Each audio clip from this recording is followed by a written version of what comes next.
शहनशाह अकबर और मलाह। मलाह ने गधा किसको कह दिया? वीडियो को मुकम्मल और गौर से देखें और कमेंट सेक्शन में जवाब दें। एक दिन शहनशाह अकबर और शहजादा जहांगीर सर्दियों के मौसम में बाग की सैर को गए। मलाह 2 प्यादा हमरा था। जब दिन कुछ गर्म हुआ तो दोनों बाप बेटे ने कंबल उतार कर मलाह को दे दिए। जब गर्मी ज़्यादा हुई तो कोट भी उतार कर उसके कंधे पर रख दिए। वो ये सब उठाए जा रहा था।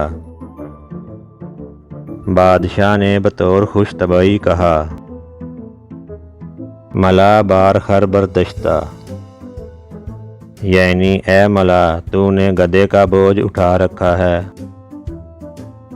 मलाह ने फौरन जवाब दिया, जहाँ पनाह बर 2 खर, यानी मैंने 2 गधों का बोझ उठाया हुआ है।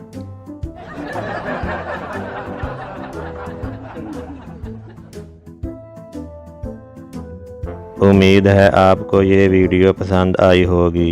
इस तरह की मज़ीद वीडियोस देखने के लिए इस चैनल को सब्सक्राइब कर दें और बेल आइकन को दबा दें। शुक्रिया।